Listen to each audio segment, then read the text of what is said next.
क्या हुआ दोस्तों, बहुत परेशान हैं, नहीं मिल रहा आपको आपकी समस्या का समाधान। कर चुके हैं आप सारे ही जतन। चलिए हम लेकर आए आपकी सारी समस्याओं का हल। परेशानियां हैं कि ख़त्म होने का नाम ही नहीं ले रही हैं, तो ये वीडियो जो है वो आपके लिए है। वीडियो को पूरा देखें ताकि चीज़ें आपको समझ में आ सकें। तो चलिए शुरू करते हैं। इससे पहले आपसे छोटा सा निवेदन है कि अगर आप पहली बार चैनल पर विज़िट कर रहे हैं तो चैनल को लाइक, सब्सक्राइब और शेयर ज़रूर कर लीजिएगा। यहाँ पर हम आपके लिए पूज्य गुरुदेव की कथा से सुनकर बहुत ही अचूक उपाय लेकर आते हैं।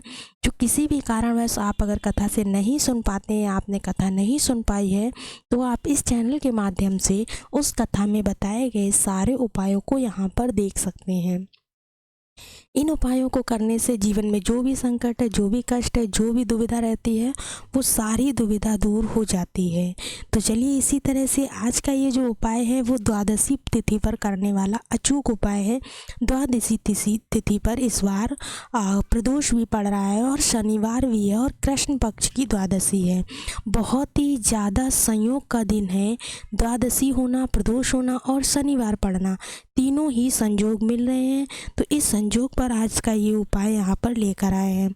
जैसा कि आप सब जानते हैं, पूज्य गुरुदेव की हालत थोड़ी गंभीर थी, तो इसलिए वो अभी उपाय नहीं बता रहे हैं, लेकिन ये उपाय उनकी किताब से निकाल कर हम यहाँ पर आपको बता रहे हैं। तो इस उपाय में क्या है, पहला उपाय जो है उसकी तरफ बढ़ते हैं।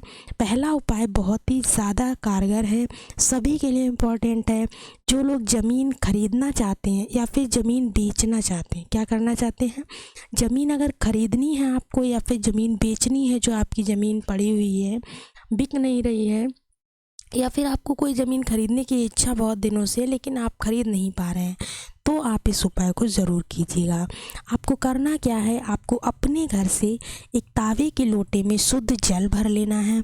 जल भरने के बाद दूसरी चीज़ आपको क्या लेनी है, हल्दी की गांठ। देखिए यहाँ पर इमेज में आपको पिसी हुई हल्दी और हल्दी की गांठ दोनों दिखाई जा रही हैं, लेकिन आपको पिसी हुई हल्दी नहीं लेनी है, बल्कि हल्दी की 2 गांठ लेनी है। क्या करना है, हल्दी की 2 गांठ लेनी है। उसके बाद क्या करना है, आपको लेना है अक्षत, चावल, 1 चम्मच चावल, ठीक है, 1 चम्मच चावल ले लीजिए। 1 चुटकी काला तिल ले लीजिए। कितना लेना है, 1 चुटकी काला तिल ले लीजिए। उसके बाद जौ जो होते हैं ना, जौ, 1 चुटकी जौ ले लीजिए। कितना जौ लेना है, 1 चुटकी, ठीक है।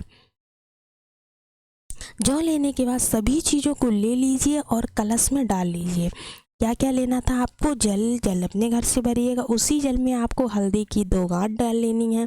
उसी जल में आपको 1 चम्मच चावल डाल लेना है, जो कि टूटा हुआ ना हो। उसी जल में आपको 1 चम्मच काला तिल डाल लेना है, 1 चुटकी। और उसी जल में आपको 1 चुटकी जौ डाल लेना है। ये सारी चीज़ें डाल लीजिए। डालनी कि नहीं डालनी, चलिए डालनी। तो अब क्या करना है, अब आपको उस कलश को लेकर कहाँ पर जाना है, आपके घर के आसपास कहीं पर भी पीपल का वृक्ष हो, बेलपत्र का वृक्ष हो या फिर बरगद का वृक्ष हो।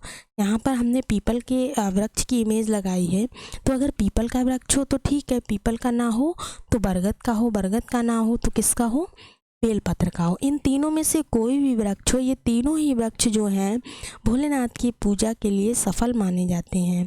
तो तीनों में से जो भी वृक्ष आपके आसपास हो, उसकी जड़ में आपको जो आप जल लेकर गए हैं उस जल को समर्पित कर देना है, हरि हर महादेव का नाम लेकर।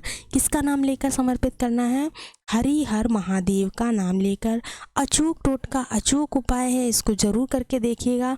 उसके बाद आपको एक छोटी सी गलती और नहीं करनी है।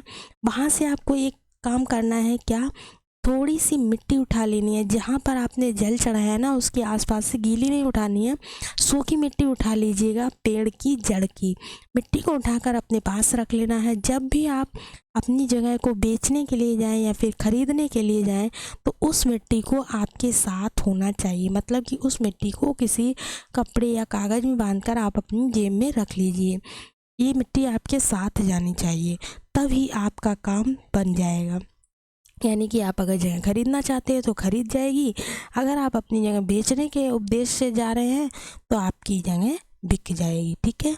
चलिए, उम्मीद है ये वाला उपाय आपको अच्छा लगा होगा। अचूक उपाय है, करके ज़रूर देखिएगा। पूज्य गुरुदेव की किताब से निकाल कर यहाँ पर बता रहे हैं। चलिए बढ़ते हैं अपने आज के दूसरे अचूक उपाय की तरफ।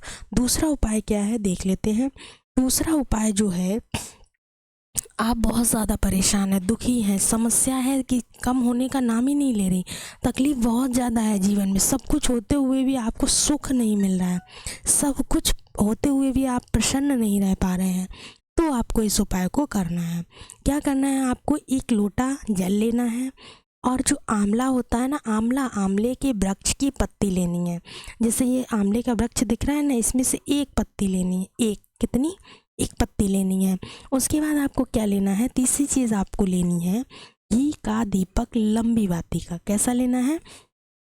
जैसा कि आपको इमेज में दिखाई दे रहा है, लंबी बाती का दीपक लेना है। आंवला वृक्ष के नीचे हमेशा ही लंबी बाती का दीपक लगाया जाता है। उसके बाद आपको क्या करना है, आपको पहुंच जाना है शिव जी के मंदिर में। मंदिर में पहुंचते ही आपको जो जल आप लेकर गए हैं, उस जल को समर्पित कर दीजिए शिव जी पर।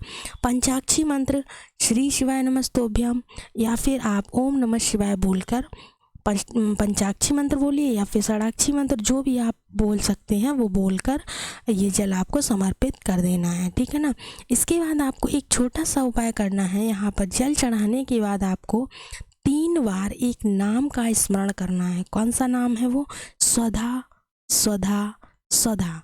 3 बार बोलना है, स्वधा नाम का स्मरण करना है। ये नाम जो है, पूज्य गुरुदेव ने बताया है कि ये नाम माता पार्वती जो है उनकी नानी का नाम है, उनकी नानी का नाम है, इसलिए इस नाम को यहाँ पर लिया जाता है। अगर आप हो सके, जैसा भी आपके पास टाइम हो, अगर मंदिर में ज़्यादा देर बैठने का टाइम है तो आप स्वधा स्तोत्र का पाठ कर सकते हैं। किसका? स्वधा स्तोत्र जो होता है ना, इस स्तोत्र का पाठ करने मात्र से 100 बार श्राद्ध करने का तथा सभी तीर्थों में स्नान करने का पुण्य फल प्राप्त होता है। क्या होता है इस स्तोत्र से? तो इस स्तोत्र का जो भी पाठ कर लेता है वो 100 बार श्राद्ध करने के, सभी तीर्थों में स्नान करने का पुण्य प्राप्त कर लेता है। इस स्तोत्र को आपको मंदिर में बैठकर ही करना चाहिए, ठीक है। उसके बाद देखिएगा, ये जो स्तोत्र है वो ब्रह्मा जी द्वारा रचित है, स्वधा स्तोत्र। इस स्तोत्र को हिंदी अर्थ में भी इसकी बुक आती है और आपकी जो संस्कृत भाषा में भी आती है। तो आपको जो उचित लगे, जिसमें आप कंफर्टेबल हो पढ़ने में, उसको आप पढ़िएगा, उसका पाठ कीजिएगा। इसको करने के बाद आपको क्या करना है, फिर अपने घर पर आ जाना है। जो दीपक आप लेकर गए थे वो दीपक जला दीजिए। दीपक जलाने के बाद घर पर आ जाइए। देखिएगा, मुश्किल से 7 दिन आपको इंतज़ार नहीं करना पड़ेगा। आपके घर में आपके ऊपर जो भी दुख तकलीफ़ समस्या है वो सारी नष्ट हो जाएगी।